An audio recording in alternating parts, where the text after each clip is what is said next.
Hello बच्चों, online शिक्षण में आप सभी का स्वागत है। आज हम लोग कक्षा 8वीं का हिंदी बाल भारती पढ़ेंगे। हिंदी बाल भारती में हमारा दूसरा भाग चल रहा है, दूसरा विभाग। दूसरे विभाग में पाठ 8 साहित्य की सच्चाई। इस पाठ के लेखक हैं जैनेन्द्र कुमार। इस पाठ को हम लोग पढ़ चुके हैं। इसका स्वाध्याय देखेंगे। स्वाध्याय के पहले हम लोग शब्दार्थ देखते हैं, शब्दों के अर्थ। उम्र, उम्र उम्र का मतलब होता है उम्र। हक, अधिकार। निबिड़ यानी घना, कोई चीज़ सघन हो तो उसको निबिड़ कहते हैं। अवज्ञा, अवहेलना करना, न मानना। प्रतिष्ठा, सम्मान। विशिष्ट यानी विशेष। राह, रास्ता। दूभर, कोई चीज़ कठिन हो तो दूभर। जोर, ताकत, बल। बुद्धि चकराना, बुद्धि काम न करना। अहंकार, घमंड। इसी तरह और भी शब्द हैं।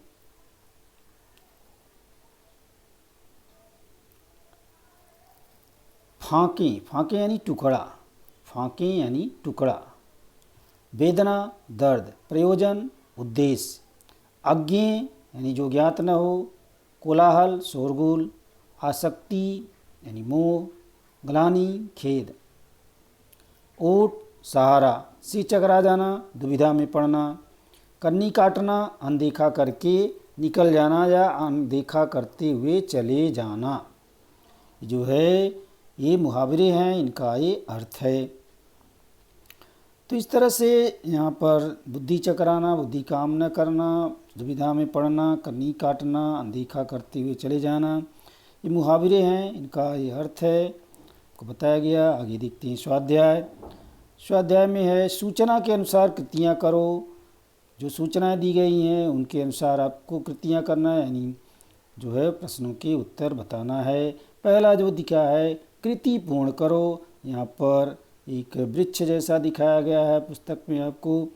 यहाँ पे वृक्ष में कुछ चीज़ें आपको भरना है। पहले लिखा गया है मानव समाज छोड़कर। मानव समाज छोड़कर प्रकृति के शेष घटक। मानव समाज के अतिरिक्त जो है यहाँ पे कौन कौन से प्रकृति के और घटक हैं वो लिखना है।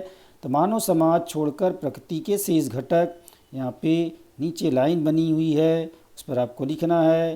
तो पशु समाज, पक्षी समाज, वनस्पति समाज, ये जो है 3 समाज बताया है लेखक ने। मानव समाज छोड़ कर के और भी चीज़ें हैं, पशु समाज, पक्षी समाज, वनस्पति समाज, और चीज़ें बता रहे हैं प्रकृति में है सूर्य, नभ, ग्रह, तारा, मंडल, ये सारी चीज़ें हैं। तो 4 यहाँ पे लाइन बनी हुई है, चारों में 4 लिख देंगे। इस तरह से पहला प्रश्न पूर्ण हो जाएगा।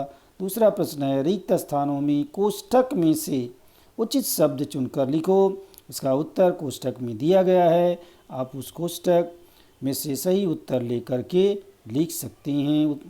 सत्य तो खाली जगह है, डॉट डॉट है।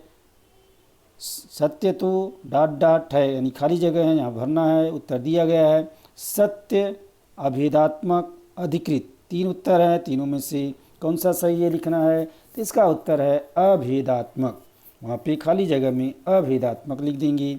नेक्स्ट है एक प्रकार का विभाजन अति, खाली जगह है, हो चला है। यहाँ पे जो है उत्तर दिया गया है स्वीकृत, अस्वीकृत, अधिकृत।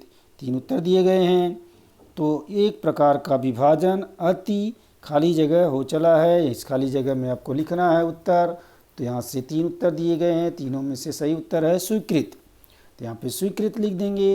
ये जो है दूसरा प्रश्न का उत्तर आपको पूरा हो जाएगा। अगला प्रश्न तीसरा है कृति पूर्ण करो। यहाँ पे दिया गया है कोष्ठक में हमारे लिए निषिद्ध, ब्रैकेट में बना कर दिया गया है हमारे लिए निषिद्ध, क्या क्या निषिद्ध हैं। नीचे जो है गोले में 3 चीज़ें लिखना है। 3 कौन कौन सी चीज़ें निषिद्ध हैं हमारे लिए।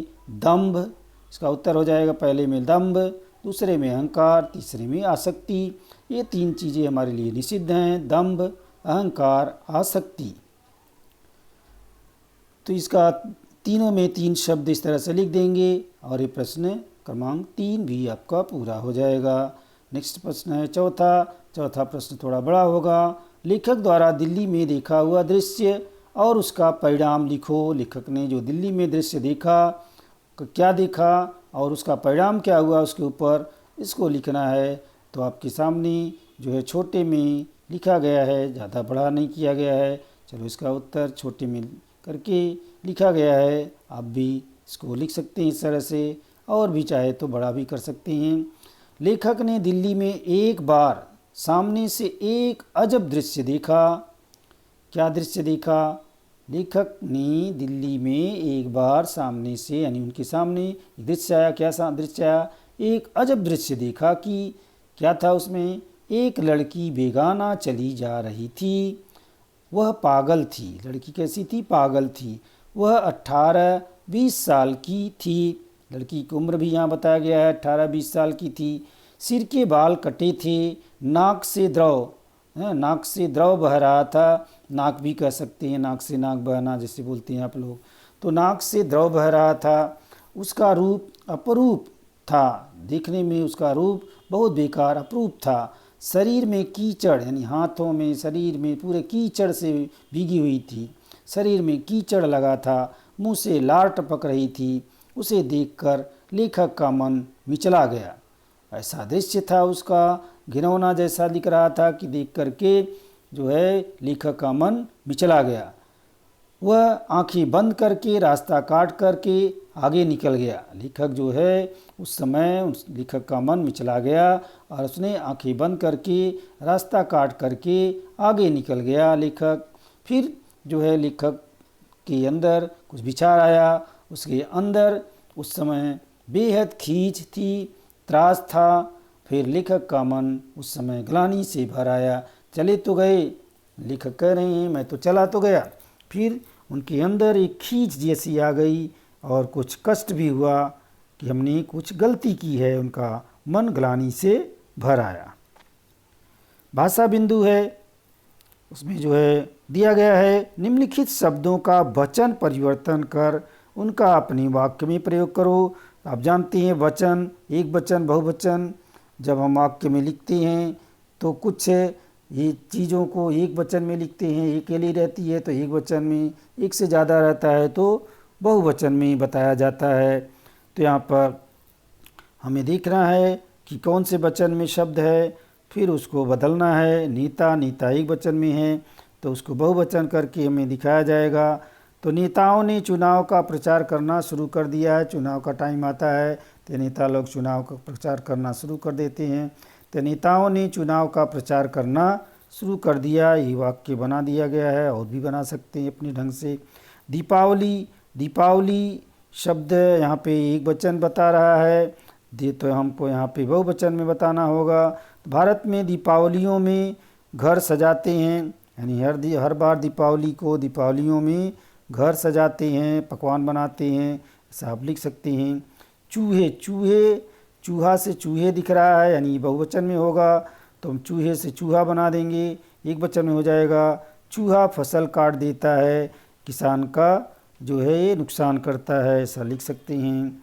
कुआं भी एक वचन में दिख रहा है तो कुआं को बहुवचन में यहाँ प्रयोग किया जाएगा। तो गांव के लोग कुओं का पानी पीते हैं या कुओं से पानी पीते हैं जो है, ऐसा हम यहाँ पे वाक्य बना सकते हैं। आप अपने अनुसार दूसरे वाक्य भी लिख सकते हैं। तो इस तरह से ये स्वाध्याय आप लिख सकते हैं और ये हम यहीं पे समाप्त करते हैं। धन्यवाद।